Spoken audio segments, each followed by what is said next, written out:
gentlemen, let's get right to it. In the zone, folks.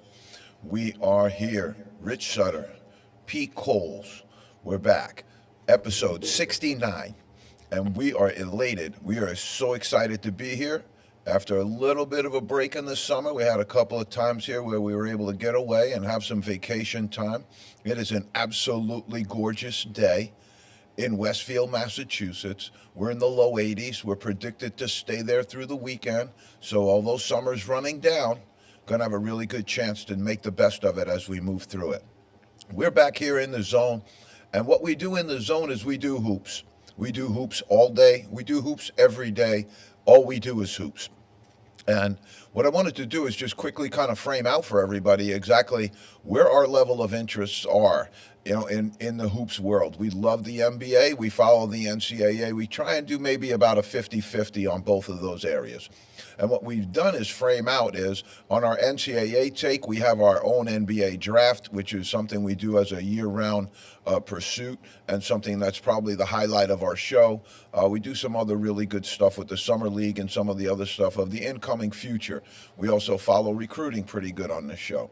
In the NBA, we come with you with our Power 15, our 15 best teams, and we also come at you with our Super 25 in the NCAA. So we just frame it out just a tiny little bit for you, just to give you an idea of what we do. 69 shows. We've been at this a good bit now. Feeling pretty comfortable in his seat, and Pete has been the perfect sidekick to ride along with for the length of these shows. It's been amazing. It's been a great journey. But let's kick off with Feed 'em Fish, Pete. Let's feed 'em some fish. All right away we get into it. We're going into the NBA. People like to have the GOAT discussion a lot. This is a really, really hot topic in basketball right now. I would say it might eventually, could probably be the number one topic. It's the thing that people talk about the most. And as we have said on this conversation, on this show, we've talked about it many, many times. It's very, very difficult to talk to groups of people that haven't been around for the duration of what we're talking about. You haven't seen Wilt Chamberlain play. You haven't seen Michael Jordan play. You didn't see Magic Johnson play. And so we're looking at some of the great icons that go back, and we're trying to piece it together as well. But I just wanted to share something with you because a lot of places, not in this place, but a lot of places, the GOAT conversation boils down to two players, Michael Jordan versus LeBron James. Now, LeBron James is a super, super accomplished player, an unbelievable record of accomplishment in the league. Has the championships, the scoring title, so many, many, many accolades in this gentleman's area, and it's undisputable that he was a great, great player. When you have a discussion about the GOAT, the greatest of all time, I think data matters. And as much as we've, on this show, said we think Larry Bird was the greatest player of all time, in this discussion, in the Michael Jordan, LeBron discussion, we try and just bring you information and try and let you decide. Michael Jordan, what we call right here is Michael Jordan versus the world. He averaged 30 points per game and did 50% from field goals for an entire season, okay? He's done that more times than Durant, Curry, Harden, Kobe, Shaq, LeBron, all combined. They did not throw Wilt in there, and I thought that would have been an interesting dynamic because if you compare those things, it's unbelievable. MJ, and this is something I like because I like people that show up. I know it's difficult to play an 82-game season. Sometimes there's Olympics involved in that. There's preseason games. So you're talking if you go into the playoffs, when you play an 82-game regular season and go all the way, which Michael Jordan did 6 different times, I think playing the full 82 games is something rare that's happened in this game, and I think it's unbelievable when it does occur. I think it shows a real testament to the player, to the athlete, and to the fortitude of that gentleman. I'm going to give you something here that really, really is a little bit of separation here for me anyway. He played in all 82 games. We're talking Michael Jordan right now. He played in all 82 games in 9 of 15 seasons. That's an amazing stat. That really is. That's incredible. Yeah. Absolutely incredible. Okay? I'm going to give you other people who've done it. and it's been done numerous times by some people, but the names on this list, you're going to be surprised. 9 out of 15 is just, that's incredible. All right, Kareem Abdul-Jabbar did it 5 times. That's a good run. He was very durable center, Kareem. Kobe did it 4 times. Hakeem Olajuwon, the Dream, he did it 4 times. Wilt Chamberlain did it 4 times. Larry Bird did it 3 times. Tim Duncan did it 3 times. LeBron did it 1 time, 2017, 2018. Magic Johnson, Bill Russell, and Shaquille O'Neal never did it in their career. LeBron, over average, he's played in 1,492 games. I took out my handy-dandy calculator, and that averages out to 71 games per year in his career. On an 82-game regular season, he's on average of 71 out of the 82. This is MJ only. Again, Michael Jordan against the world. This is MJ only. All defensive team, first team, regular season MVP, All-Star, scoring champion, All NBA first team, NBA champion, Finals MVP. No one has ever done that besides Michael Jordan. Michael Jordan did it 4 times, 91, 92, 96, and 98.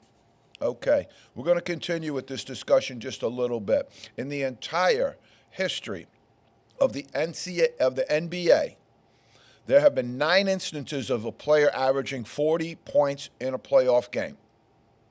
Michael Jordan did it 5 times.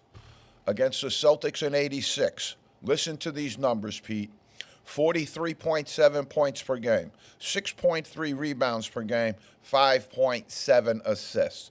That's unbelievable balance across the line, and that's unbelievable performance in areas that matter. Against the Cavaliers in 1998, first round, of course, they probably bounced them 45.2, 5.4, 4.8.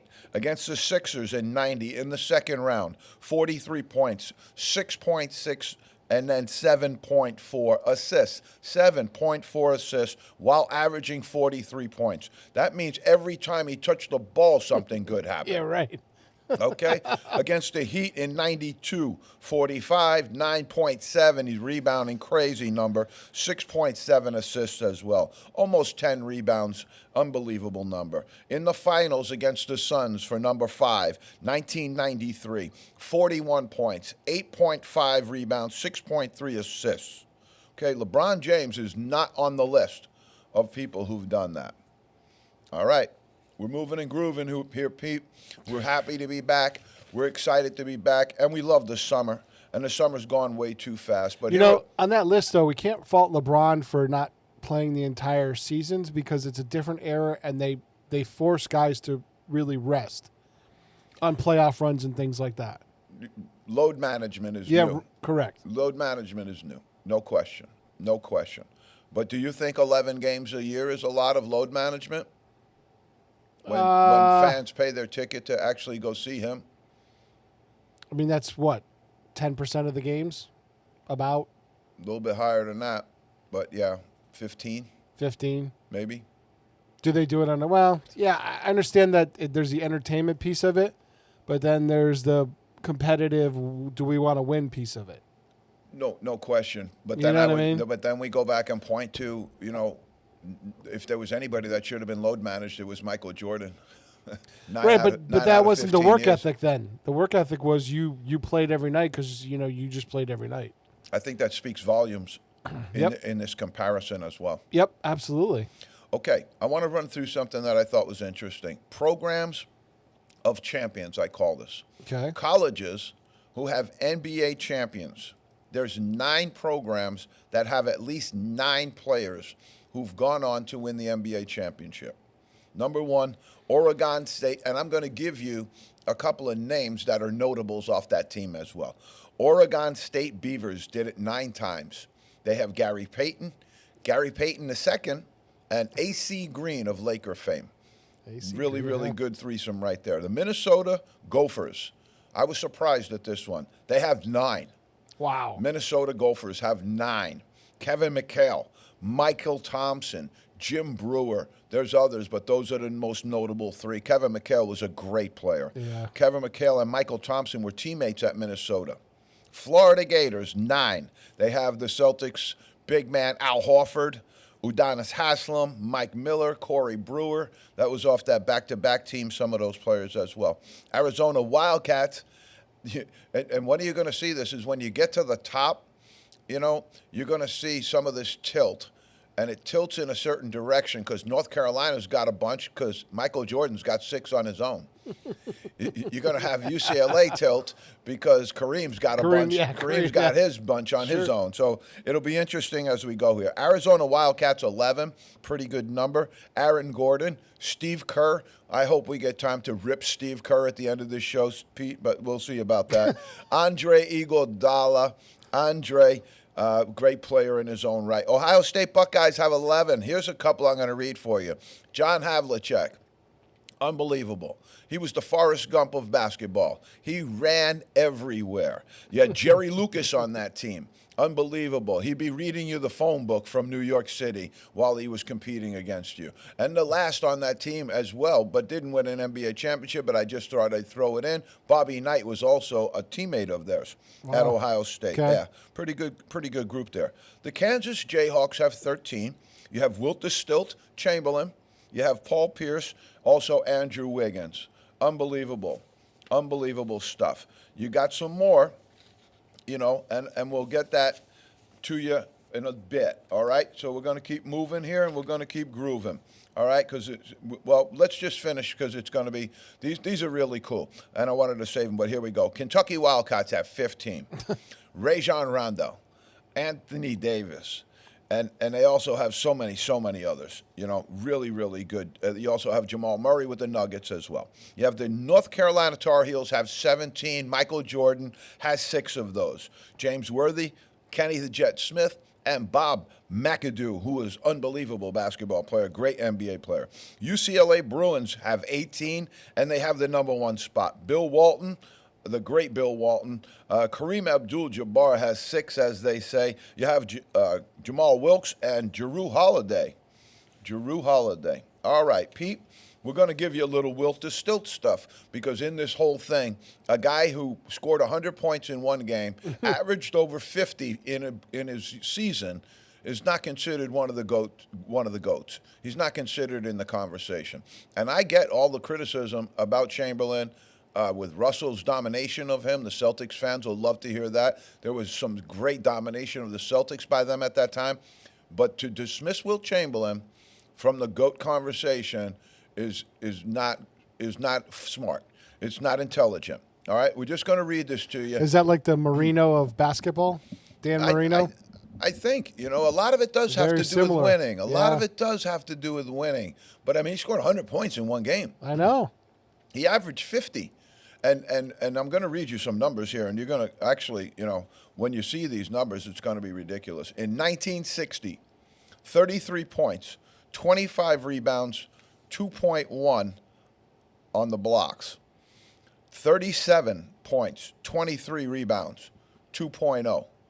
35 and 26. 34 and 25. Now we're going 61, 62. 64 is 34 and 25. He averaged 34 points and 25 rebounds. You're paying Jaylen Brown $50 million a year. You would have to give Wilt Chamberlain $100 million based on these numbers. He would have to be $100 million man based on these numbers right now. 29 and 27 and 65, 28 and 30, 28 points a game and 30 rebounds. That's more than 3 or 4 guys on a team rebounding. Right, sure. Unbelievable. I don't know how he doesn't get considered in the GOAT conversation, but again, long time ago, a lot of people didn't see him play. When I saw him play, he put fear into the hearts of every single opponent he ever played against. And defenses and rules and different parts of the game were changed in order to try and stop the Big Dipper. So as you consider him, and I would even throw Kareem Abdul-Jabbar into that conversation as well. We'll go over some of his numbers, but nobody Nobody, not Michael Jordan, not Larry Bird, not LeBron James, nobody in the entire history of basketball has these numbers. Nobody. Okay. NBA players that have won the scoring title, okay, and won the NBA title in the same year, okay, more than once. There's one guy. His name's Michael Jordan. 91, 92, 93, 96, 97, 98. I think that's enough. Yeah. I think that's enough. Okay, we're going to be having the season upon us. All right, and so I took a quick dip last week or so and gave you some really good NCAA games that are coming up. I took a look on ESPN this morning, and it's November 4th, people. That's the opening day for Division I. This year it moves back, it moves back, it moves back. November 4th. I'm excited. I'm not worried about that. I'm excited about it. Open it up as early as you can because we're going to be really, really excited about that. We'll come back to you with some of the games that might be of interest there, but when I look down the list of line, when I took that first look on November 4th, I saw an awful lot of cannolis. I saw an awful lot of cupcake games. And so they're going to be bye games. They're going to be, several games where you might go out to the tournament, the Baha Ma, the Maui Classic, any of those great tournaments that have been around for a long time. You're going to see some really, really good matchups. We're going to talk about one of those tournaments in a minute. But right now, what you have here in the NBA is the NBA is going to start kicking up. They're going to start going into camp right now. You have some of the players working out. I saw some really good Memphis Grizzly fans. You got a lot to be happy about this year. I'm going to say early because I think I saw. Well, I don't think I saw. I know what I saw, but I think it's going to translate into something really good for the Grizzlies this year. They had Ja Morant working out with Zach Edey, and they were working on some different stuff and getting into sync with each other, and that is going to be because you can't stop Ja Morant. That's one of the things that defenses in the NBA have a problem with him.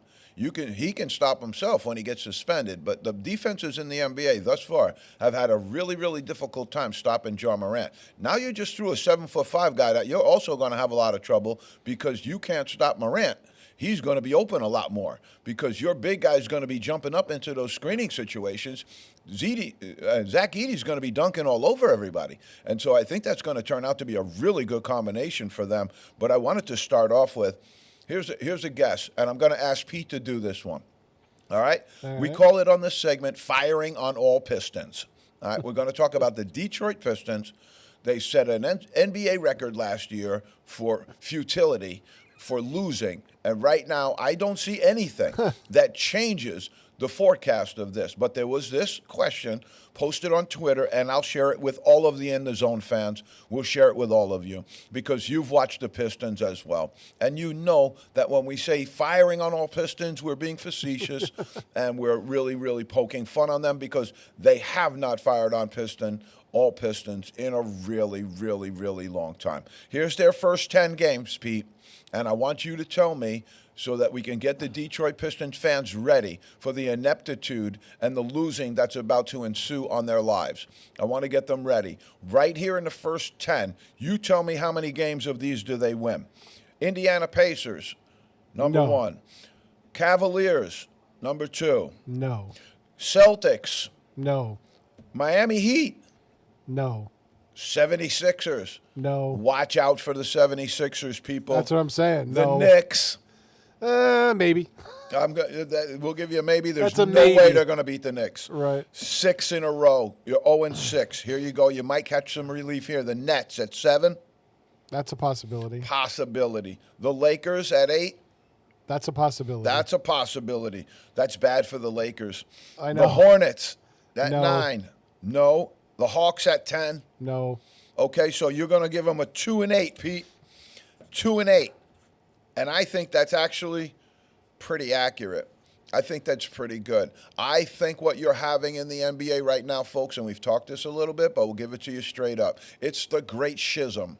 You are seeing the haves have it and the have-nots not have it. And right now, there are several teams, we'll give them to you right now. The Washington Wizards, the Detroit Pistons, the Utah Jazz, although they were able to save Lauri Markkanen and save their franchise a little bit, they're not going to be very good. Even the Atlanta Hawks and the Brooklyn Nets. Brooklyn Nets, I've seen them picked 30th. I don't believe that. I think they're going to be better than that. But there's some teams here that have some really significant problems. You've seen Oklahoma City Thunder. You've seen the Grizzlies, I think, are going to rise a little bit. Sacramento Kings might rise a little bit. Minnesota Timberwolves have risen. And so you're seeing what's coming is upside down because now you have the Lakers, the Golden State Warriors, and some of these other teams, the Clippers, kind of in free fall right now and having trouble gaining their ground, while these other teams have been able to produce in the draft, get their players ready, and been able to build on these young, talented aspirational players that are in the NBA right now. It's really good. But what I've said before, and I'll say it again, it's kind of like a Life Alert commercial. Some of these teams have fallen and they cannot get up. You see it in the NBA, and right now what you're seeing in the NBA is everybody kind of profit sharing with each other as far as talent. Everybody wants to make that super team now. Everybody wants to load up a team so they can play and maybe have a chance to win, certainly get into playoffs, certainly have a chance at being legitimate. Nobody wants to be, 0-32 as you start the season. Nobody wants to have your season over in November. And so that's why they avoid those franchises and go. But as long as the NBA continues this setup that they have of allowing the worst teams to draft first and creating a lottery, which is now an albatross around the neck of the NBA, because now you have all of your best talent just being funneled into places where they will not win for years. Keep Wembanyama in San Antonio and see how that goes for you. Keep at least Chet Holmgren got out of there and went to OKC. He's got a legitimate chance. But there's some really good players. Keep Zion Williamson as a Pelican and see how well that goes for you. And I say John Morant in Memphis, if things don't start to turn there, some of these players are going to start to look out for their own future and want to be part of a winning franchise. And that's when you see everybody start to levitate towards the major city market areas of New York. Mikal Bridges didn't come across the bridge from the Nets to join his Villanova buddies because the Nets were doing so good. He didn't stick around there to build that franchise up. He jumped over, paid the $17 at the New Jersey Turnpike, and then another $21 to go over the bridge. It's about a $38 pop. I just came through it the other day. It's I was asked my toll booth person if there was any financial aid available. I told them I had filled out my FAFSA and I wanted to know if there was any New Jersey financial aid available so that I could make it over the George Washington Bridge. There it is, Pete. Ring that chime, because I tell you, I don't know how many cars go over that bridge every single day, but those bridges aren't in very good shape. You would think we'd be driving across gold the way that thing goes. You would think it, but it's not so much. Not so much. But Pete, always quick on the trigger there, because we have said all along, don't fool yourselves, folks. Oh, so much of what these changes you're seeing right now aren't changes for the children. It's not for the good of the children. Pete, give it to me again. We'll tell you exactly what it's about, folks. It's right here. It's about that cash register getting punched. It's just like opening an Irish bar in the Bronx. You want to sell your beer. You want to punch that cash register. Guess what it's also about? NCAA and the NBA is no different. EA Sports. It's in the game. No doubt. It's about that too. It's about everything. It's about now. It is permeating every aspect of our lives. Now, one of our least favorite subjects in the zone is the NIL. We don't like the NIL. We've talked about the NIL quite a bit. There's a number of reasons we didn't like the NIL. Now, they have solved a little bit of the reason. One of the reasons initially we didn't like the NIL is because the NIL wasn't coming out of the contracts that these schools were getting for the television packages. They're saying we wanted the student athletes to share in all of what they were creating, and that was what it was supposed to be, but it wasn't that. The money was coming on the sideline. The money was coming out from all of the rich people who are associated with these universities who have money to throw around. We call them boosters. Boosters. They used to be called boosters. Now they're just called friends of the program. And now when we go and we say, okay, this was done by a poll. I saw this on Twitter, done by a poll. So you'll have to take it for the unscientific nature of a poll. All right, but they did ask 100 basketball coaches in NCAA Division One. So there's 362 total coaches in Division One. They had a sampling size of 100, which isn't bad. And when I tell you a sampling size of 100 isn't bad, I say that based upon the fact that in college basketball, there's a bunch of washerwomen in college basketball. And everybody, and I mean everybody, knows everybody else's business. They don't talk about it. They don't speak about it, only over beers with their friends who also are in what they're talking about. It's a bit of a mafia culture there, but I can guarantee you that everybody knows everybody's stuff. There's no man behind the curtain here. There's no Wizard of Oz. Now, so this was 100 coaches polled, and they said, who do you think has the best NIL arrangements in college basketball?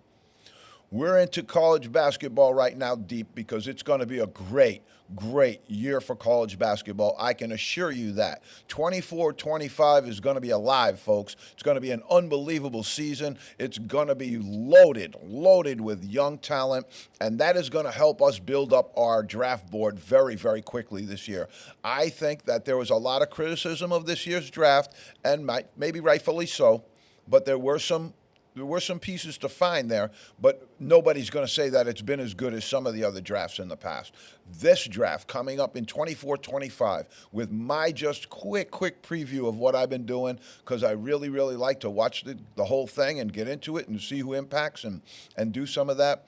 And I think this year, I promise, I'll try and do a little bit better job with the G League and with some of the international stuff that's going on, because you really got to work hard to see some of that stuff. So we'll get after some of that. But here are the top 18 teams that the coaches thought had the best NIL arrangements. Now, when we're talking NIL arrangements, we're talking millions, okay? So who has the best? Number one, everybody, by a very large margin, thought Arkansas had the best. Really? Why? Because Jerry Jones is down there with his Dallas Cowboy money, and you also got the Purdue guys down there selling all those chickens, and some of that money is going to get filtered back into the Arkansas basketball program. The absolute disaster of what it shouldn't be.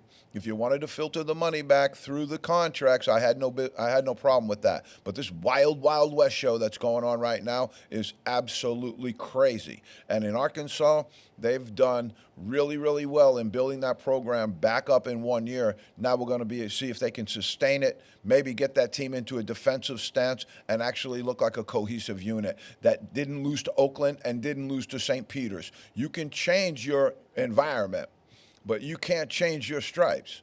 You are who you are. Kansas, number 2. They're in number 2, and I wouldn't be surprised. And again, some of this is based upon rumor and innuendo.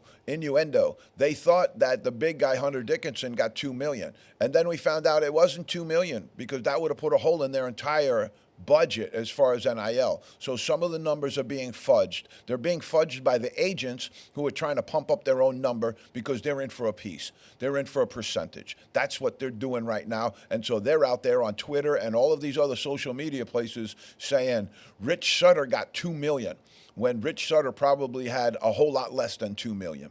All right? And so just beware of that as well, some of these numbers. Now, here's when it's going to surprise you, and I would ask some of our In the Zone fans, come back to us where you think they got their money.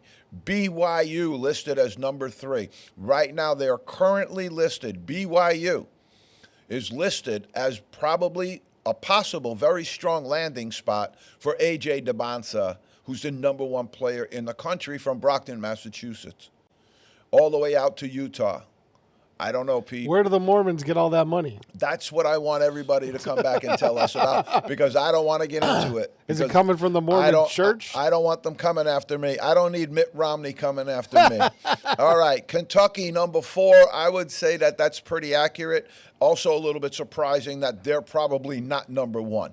I'm a little surprised that the Kentucky Wildcats, with their stature, with their past with the number of championships. I'm surprised that they haven't been there, but I'm not surprised either because this is very, very much something that's fluid, something that's very, very much where if you hustle, you can build up sources of money seemingly from everywhere. All right, we got Indiana number 6. Indiana number 6.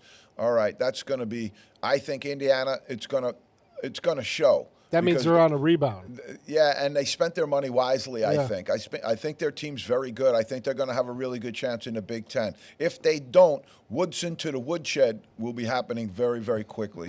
Kansas State, I'm surprised at this one too. Kansas State, and well, I shouldn't be surprised because they picked up a really good recruit from Illinois. And when you say Kansas State, Illinois, you would think that they're kind of at least equal or, Illinois wouldn't get muscled by Kansas State, but they certainly most did. Kansas State listed at 6. Number 7, Baylor. Another school down in Texas where you have some assets down there. You have some people that have a lot of money, and if they have a lot of connection to the school, you're going to see some of that oil money flowing right in through Waco.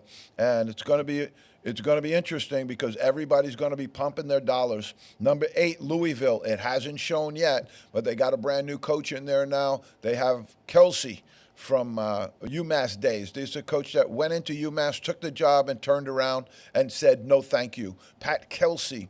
And so he now has taken over the Louisville job, done very, very well everywhere that he's been, takes over the Louisville job that is in complete disarray. They've been able to fill in some of the holes and make a new roster there. That's one of the things about taking some of these jobs that you would say, wow, that's a rebuild that's going to take a really long time. If you go in and play your cards right, it doesn't take that long anymore. You look at DePaul, I think they're going to be much improved this year because they had 13 guys on their roster, and all 13 guys that are there are ghosts right now. They're no longer there. And they brought in 13 new players to their roster. That's going to give them a shot. At least in year one, you're going to have a shot where year one used to be, wow, we got to live with the old guys players and maybe go out there and recruit some of the other guys and tell them, no, we're not going to stink anymore. We're going to be really good, and try and sell that. And so that's not as easy as everybody thinks either. So now you can, in 1 year, punch this thing up, and if DePaul goes up and hits 500, then they're going to be able to go out and spend some more money and get it done. But right now,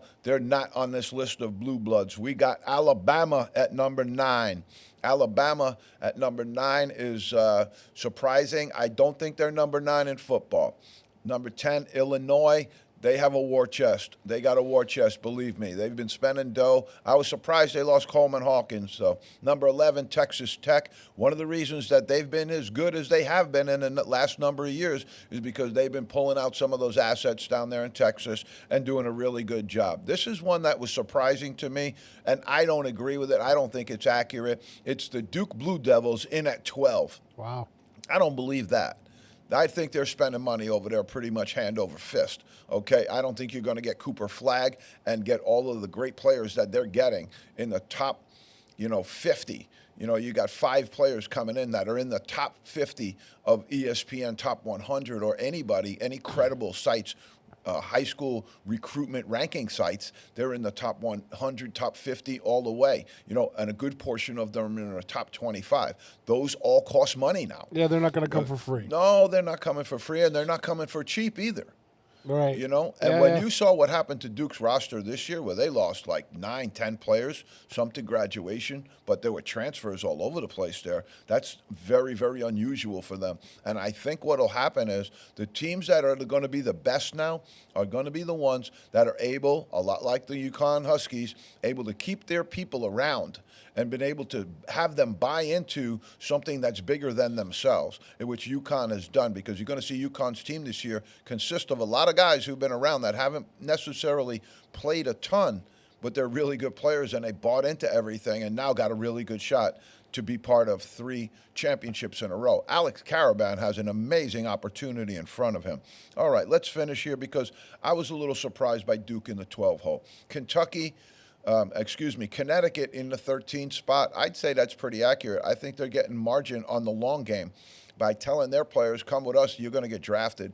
Come with us, you're going to be a first-round NBA draft pick and get great contracts. Yeah, over here you can get a million. You might get 800,000. You might get this. But when you sign an NBA contract, you're going to sign for $50 million like Jaylen Brown has. And that's the long game. That's what UConn's playing right now. North Carolina at 14. I'm a little surprised by this. And if it is 14, they better get their game together and step up. Okay, you got Tennessee at 15. Memphis, one of the only really non-Power 5 conferences, is up here at 16. Penny Hardaway has great NBA connections. I'm sure they can raise NIL money with some of his NIL, with his NBA buddies. And then you have Texas and Ohio State. I think you're going to see Ohio State with Diebler, go up the ladder pretty quickly here. Texas, I'm a little surprised, but they got a lot of money pumped into football as well. So what you're going to see here is I'm going to list some teams that I'm a little surprised that weren't listed.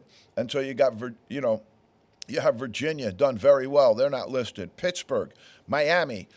Anybody look at what happened to Miami's number one booster last week? He runs some company that has something to do with wallet. His name is John Ruiz, and their company was projected to make $200 million something dollars, and they made about $7 million and lost a whole bunch of money. And he's the number one booster for the Miami program. So we're not going to be sure how well they're going to sustain when they're going to most likely have some of their guys. He's already jammed up. Ruiz was already jammed up for bringing the Cavender twins, two female basketball players, to Miami and having improper contact with them. But that was surprising to me. Miami, Syracuse, Iowa State, like top 5 in the country, they're not on this list. Houston, top 5 in the country, they're not on this list. The Big East, aside from Connecticut, where's the rest of the Big East in this game? Yeah, right. Purdue, Michigan State, Gonzaga, UCLA, and USC. UCLA's not on this list. Come on. Arizona, Auburn, Florida. I don't believe it. All right, here's the tournament we were talking about. Battle of the Atlantis. It's going to be November 27th to 29th, and it's going to contain Louisville, Pat Kelsey, the coach we mentioned before, going up against, I think, one of the most improved teams in the country, the Indiana Hoosiers. All right, you're going to have West Virginia and Gonzaga. Gonzaga's loaded, folks. This could be the year that Coach Few and Coach Self really go battle Kansas. And they're going to go at it. They're going to go at it with Gonzaga. They're going to go at it with a couple of teams. I think it could be a lot like last year where 3 teams kind of staked out the top. And I think you're going to see maybe UConn, Kansas, and I think Gonzaga is going to be right in that mix. They're going to stake out the top a little bit this year. Really? They're going to be very, very good team. Gonzaga is going to be really good this year. They return maybe the best guard in the entire country. And when Coach Few has a really good team back and has had reliable guys who stayed in his program and they really buy into what they're doing. They get everything. They're going to run up and down the floor with great speed and great pace. And so I think they're going to be very, very good this year. He's got a loaded team. You got Oklahoma playing Providence. It's going to be interesting to see what happens at Providence. They had some losses. Devin Carter went to the pros. They had some losses, but they also filled in pretty good. And then Davidson out of the Atlantic 10 is going to go up against Arizona. All right, Pete, I don't know that we've done this in a while, but let's jump into Portal Potty. Let's jump into the Portal Potty Pirate segment. Right now, we have had 3,055 participants in the Portal Potty. And if anybody's been to a Springsteen concert, that's kind of low for a Portal Potty. But for transfers in college basketball, that's way, way, way too high. All right, so we got 2,035 in Division I. We have 1,030 in Division II. We've talked about this also. This has been driven by the evil stepmother, the NCAA. And we have also now looked at this to find an astonishing number of players haven't gone anywhere. Won't be returning to their current team. Now, again, they're not charting Division III teams that might have picked up some players, junior colleges where some of these players might have had to go because their grades fell into disarray after their coach called them in and said, hey, get your stuff because you're not staying here. All right, this is the underside of the NIL and the portal that we talked about. Now, everything that used to be able to have some scrutiny to it and some impunity to it, where coaches wouldn't run players out of the program, now they run them out of the program with no impunity, and they just run them right out, and then they're going, well, he didn't find a new school. Yeah, he jumped into that portal. A lot of guys are jumping into the portal, and a lot of guys are being pushed with 2 hands. All right? So here's something that we drew up, and I hope that everybody can get a little bit of an understanding about it. The Portal Potty Pirate update that we do on this show, it's almost a brain teaser and a tongue twister at the same time. But what I wanted to say to everybody, okay? The portal potty that you see at the Springsteen concert, at the James Taylor concert, those rotten, smelly things that stand up there and they let us use them to go to the bathroom, okay? You see it on your screen. Very, very similar to the NCAA portal. Yep. All right, I'm going to draw 3 similarities here. Number one, they both smell rotten. Okay, this whole portal thing in the NCAA, it absolutely smells rotten top to bottom. Yep. Okay? Number thing else with the portal potty, nobody really likes them. And nobody really likes this either.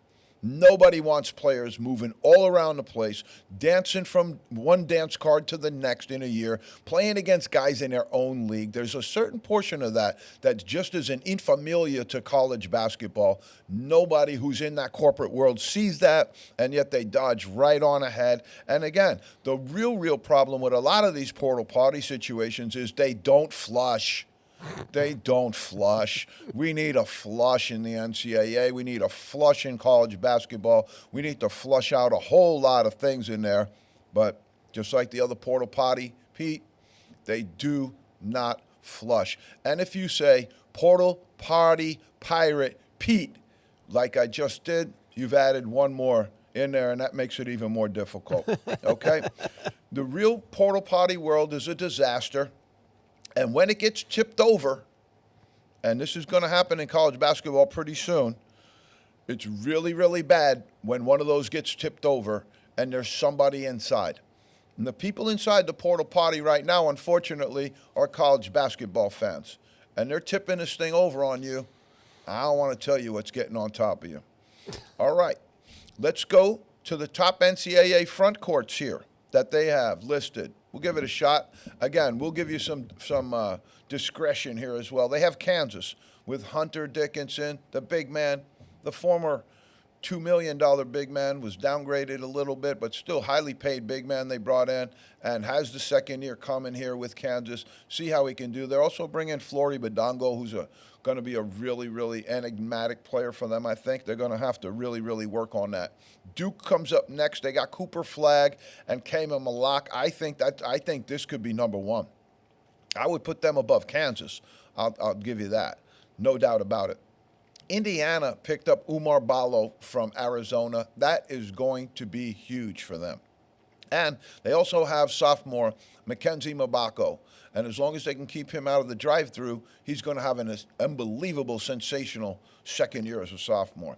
So Indiana, you could move them over Kansas for me as well, too. Alabama, Big Cliff Amorie from Rutgers, and Grant Nelson. That's a pretty good number right there. Big Cliff had a great career over at Rutgers in the Big Ten. Had he stayed there, I'm putting Rutgers in the top 5 without any question because of the 2 young freshmen that they brought in. But I'm going to say right now, he's going to help Alabama significantly. He's going to put Alabama in a chance to possibly get back to the level that they were at last year, maybe even better. Baylor has Norshard Amir transfer from Miami, and he's going to help them. And again, I've given this name out. I'm going to give it out, and I'm going to give it out, and I'm going to give it out because he's the real deal. VJ Edgecombe, he's their new guard. You're going to love him. Connecticut, I really enjoyed practice. I saw Alex Caravan, Samson Johnson. Oh, my God, are they going to be this kid Johnson's going to be something that's going to uncork in the NCAA season. And you're going to say, wow, he's been on that team all of last year and rarely saw the floor. And now you're going to see him turn up, and I'm telling you, he's also going to turn up on our draft board, Pete. You got Creighton with Ryan Kalkbrenner, the big man. He's terrific. Auburn, move Auburn up because they got Johnny Broome. They got Johnny Broome, and Johnny Broome is one of the best big men in the entire NCAA right now. Gonzaga has Graham Ike. Micah Ajayi came in as a transfer. That's going to help. Here's some people that didn't get mentioned, and I think they blew it. They had a top 10 here. Houston's in there. Juwan Roberts, great player as well. Auburn with Johnny Broome. I get all that, but here's where they missed. All right, Maryland, folks, the Terrapins. All right, it's been a while, folks. I know it's been a little rough down there. Believe in Coach Willard because he's a good coach. All right, believe in him. All right, and also you just added Derek Queen, who I think is possibly one of the best freshmen in the entire class, right up there with Cooper Flagg and the other great players that are coming into this class. But also they have one of the best big men around in Reese that's going to come back and really, really be a solid pro as well. I think he'll be on our draft board as well. So Reese and Queen certainly belong on this top 10. Xavier has Zach Freemantle and some other pieces. Fremantle's a good player. He's a big kid that can shoot the ball. Also going to be probably, I don't know, first round maybe for us. Kansas State has Coleman Hawkins now as well. Don't sleep on him. I thought that he was the #1 Portal Potty Pirate Get of the year. Okay, so Dickie V. Dickie V came out with something, and we're going to share it with everybody. And I just wanted to just take a moment, because Dickie V has been something to college basketball that's very, very rare and very, very special. And there has been the fact that he has cancer now, and his great friend Jim Valvano was taken from us, one of the great coaches, sideline demeanors, just a great coach, and he was taken from us as well. And to see Dickie V have to battle this same disease, I just wish in our country we would do a better job at trying to really eradicate and eliminate this, because it does destroy families. And I wanted to just say a shout out to Dickie V. He's a warrior. He's a fighter, and we're really, really rooting for him. But he had some mid-majors out there that he wants everybody to take a look at. We're going to run through them for you, and these are Dickie V's, not mine. I do have a couple of others that I might add in here, but we'll give you a shot of Dickie V. #1, McNeese State. They were 30-4 last year, and they were also a 12th seed in the NCAA. I only think they're going to get better. Will Wade was rumored to be up for some of these other bigger jobs, but he decided to stay, and I think the McNeese State Cowboys are pointed in the right direction. Here's one he peeled out, #2, and Atlantic 10 fans will be happy about this. St. Louis Billikens. They got rid of Travis Ford at the end of last year and brought in Coach Josh Scherz, who had a great run at Indiana State. He brings with him the big man, Robbie Avila, who will probably be on our first-round draft board when it's all said and done. Highly skilled big man, is going to do really, really good things in the Atlantic 10. Also averaged 17 a game last year in the NCAA, so you know he's got good credentials. I just don't know that they're going to be able to jump this thing as much as they are, because St. Louis Billikens finished in last place last year, almost dead last in their league last year, and they had a really, really tough year. I just don't know that they're going to be able to turn this around. The Scherz effects, I don't know, but they're on a 6-year hiatus, St. Louis. We'll see if they can get back, but I don't see them getting back all that quick. But Avila, that's a really good start. Loyola Marymount Lions. Okay, you got Gonzaga and St. Mary's up there, and this is Hank Gathers. They haven't recovered fully from that poor tragedy that went on. I can still remember Bo Kimball, but they have Javon Porter from Pepperdine, probably one of the better transfer portal Pirates. And but they were 5-11 and 12-19 last year, so I know Porter's pretty good, but I don't know how good. Grand Canyon, all right. Bryce Drew out there at Grand Canyon, kind of a weird situation out there, but they were 30-5 last year, and they're going to be pretty good. Happy birthday to Sister Jean. Dickie V has Loyola Chicago. They only lost one player to the portal, have almost everybody back, had a really, really good run. Coach Valentine doing great things. Sister Jean of the run where they went to the Final Four, turned 105 the other day, Pete. 105 years old. Cindana, as they say in the Italian heritage, but also Cindan +5. Great job, Sister Jean. All right, so you got James Madison, not on the list. Okay, I thought maybe they should have been. They went bye-bye Byington. You know, their coach had a great run, got up, and now he's at West Virginia. But you have the UC Santa Barbara Gauchos. They had an unbelievable year last year. I think they could be back. George Mason Patriots and the VCU Rams, to both really, really consider it. I think there's some teams here. I don't know if you consider South Florida a mid-major, but they've done some great stuff under their new coach. High Point was 27-9 last year and doing good stuff. College of Charleston's a great job. They were 27-8 under Coach Kelsey. Let's see if they can keep it rolling with the new coach.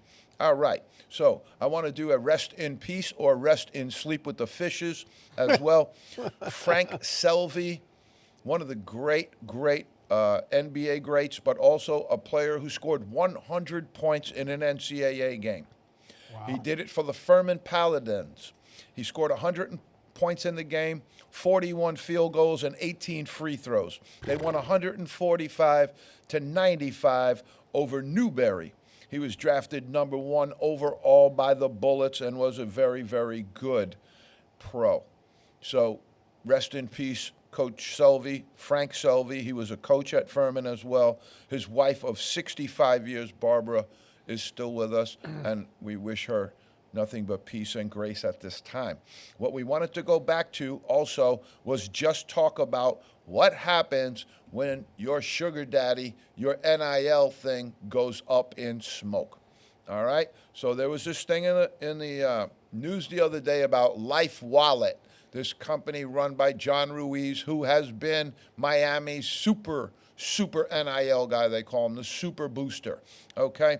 And so they made $7.7 million in the year, but they had a net loss of $211 million. Okay? Just write it off. He's also under NCAA investigation and been tagged for having inappropriate contact with the Cavender twins, who are 2 twins who played basketball out west, and he lured them to come to Miami with NIL deals. Okay? There is a certain measure of and there is still some boundaries. I think eventually maybe all the boundaries come down. I don't know. But there are still some boundaries around this NIL, who can set it up, who can do it, who can make contact with the players. And so you just can't have, everybody just calling everybody saying, hey, I've got $1 million. Why don't you come over here? And, there has to be. And one of the things you're seeing, and this is as much as it'll let you know, it's one of the things that signals that this thing isn't going away, is now major schools, Duke was the first, there'll be others that follow in suit, but now a lot of schools are now going and having what's called a general manager position. They're having a general manager, and the only job of the general manager is to ensure that the NIL stays where the NIL is, to improve it, to grow it, to make sure that they have enough money to compete. Now, in the Atlantic 10, I threw out a number at somebody, and they said $400,000 to $500,000. What I was talking about was how smaller schools might be able to compete. And how some smaller schools might be able to compete is by putting some of their funds, their NIL funds, into what's called a remainder or a residual trust. So hear me out. Let's say you're a smaller program and you take $10 million. Every single year of that $10 million, if it's invested properly, you're probably going to garner between $400,000 and $500,000 in interest. Now, you, in that part of the $10 million, and we're just using $10 million as a starting point here, but obviously there'll be bigger numbers for bigger places.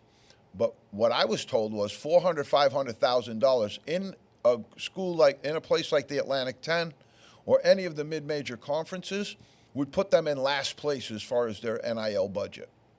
So I was a little surprised at that. But let's just go back to the $10 million and the remainder trust or the residual trust. All right? Small schools, because this could just augment your efforts as well. This is how you could have a steady stream of income without tapping all of your individual donors into donor fatigue and oblivion. All right? So here's what you do. The $10 million, make it $100 million if you want. Okay? All of these schools have endowments. All of these schools have significant amount of money that they have on the sidelines, that they keep on the sidelines, endowment monies that are never supposed to be spent. All right? So you take some of that money and you put it into a bucket, and the bucket is just for NIL. And what you're going to do is you're going to take the $10 million and you're going to have $400,000 to $500,000 in interest. But the $10 million never gets spent. You come back the next year and you get another $400,000 to $500,000 in interest. The $10 million never gets spent. As you bring in new donors, you'll be able to release some of your own donors their money back. So let's say you were getting $10 million together, and me and Pete came in, and we gave you $1 million each, okay, of the $10 million. Pete came in for $1 million, I came in for $1 million, and you found 8 other people to come in for $1 million. That's your 10 million. Now we get 5 years down the road, and you want to release the money back to me and Pete because you found Stomsky and somebody else to give you $1 million. Right. And so now Pete and I get our $1 million back fully in total of what we gave. We didn't lose a dollar. And now we get the money back, and it comes back tax-free. It comes back washed. So this is what some of these schools that are trying to compete in the NIL world maybe need to start looking at. 20 million is going to get you 800,000. 30 million is going to get you 1.2 million. And all you have to do is leave the money there. It's not going to be spent. And so that's the way around for some of this NIL stuff. So why doesn't Harvard put 50 million of their 50 billion into a side account just for NIL money? Because Harvard doesn't want to be good. I hate to break that to everybody in the Ivy Leagues. But the Ivy Leagues They have the money to do it, though. They haven't given scholarships in years. They have the money to do it. They certainly do. And so which one of you do you think will do it first? Or if you're an Ivy League school, honestly, with the clientele that they have, they wouldn't need to do this. They could just keep going back to their clientele forever. That's how true. they wound up with $1 billion. Yeah, that's true. So if they want to get into this game, and you're going to see that maybe happen soon, I think what you alluded to, Pete, is they're going to come in they could come in a very, very significant way. And what's going to stop one of those schools from saying, we want the best player in the country? Okay, it's going to cost $2 million. Good. Here's $3 million. Go get them. Harvard endowment currently sits at $49.495 billion. It's crazy.